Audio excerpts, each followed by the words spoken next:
Yertle the Turtle by Dr. Seuss. On the faraway island of Salamasan, Yertle the Turtle was king of the pond. A nice little pond. It was clean, it was neat. The water was warm, there was plenty to eat.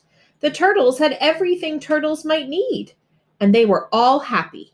Quite happy indeed.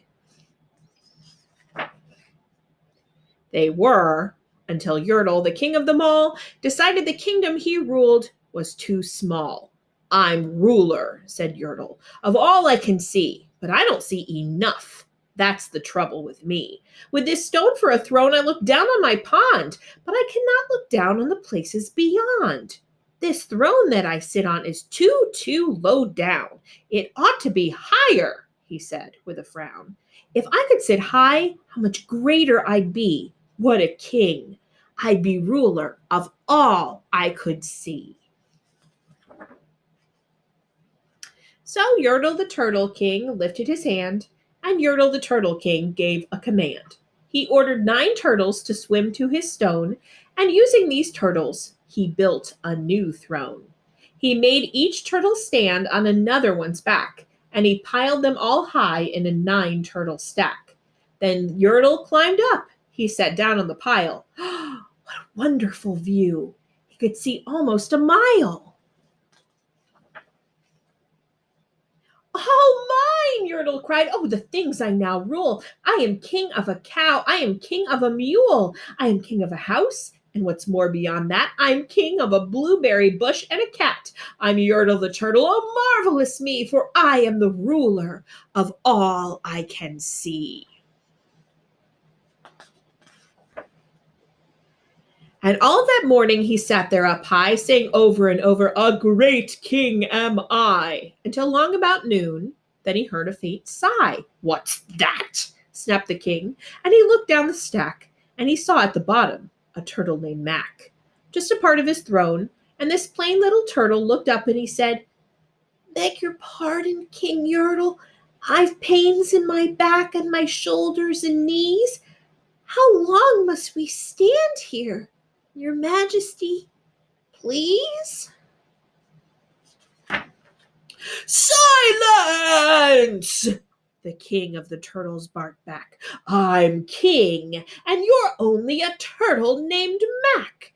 You stay in your place while I sit here and rule. I'm king of a cow. I'm king of a mule. I'm king of a house and a bush and a cat. But that isn't all. I'll do better than that. My throne shall be higher," his royal voice thundered. "So pile up more turtles. I want about 200.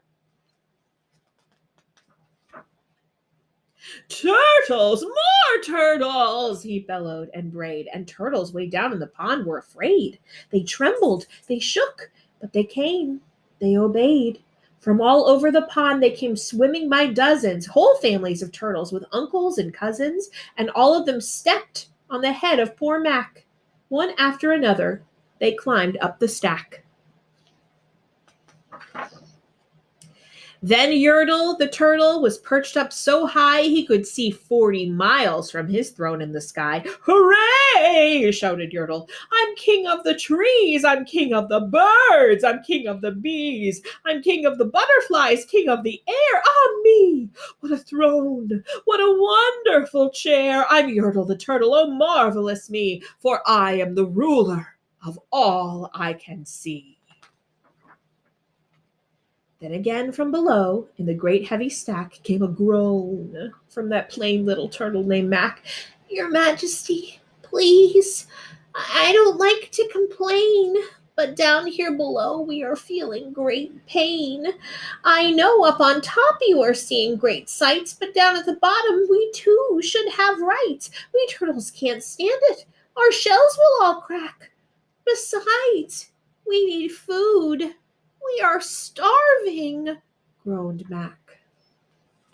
"You hush up your mouth," howled the mighty King Yertle. "You've no right to talk to the world's highest turtle. I rule from the clouds, over land, over sea. There's nothing, no nothing, that's higher than me." But while he was shouting, he saw with surprise that the moon of the evening was starting to rise, up over his head in the darkening skies.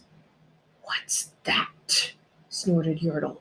"Say, what is that thing that dares to be higher than Yertle the king?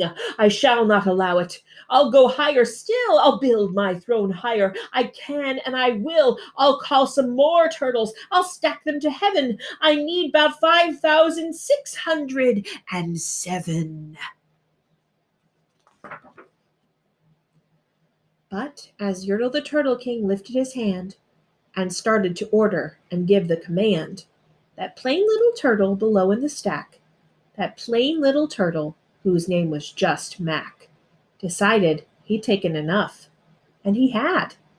That plain little lad got a little bit mad. And that plain little Mac did a plain little thing. He burped, and his burp shook the throne of the king. And Yertle the turtle, the king of the trees, the king of the air and the birds and the bees, and a king of a house and a cow and a mule, well, that was the end of the Turtle King's rule. For Yertle, the king of all Salamasand, fell off his high throne and fell plunk in the pond.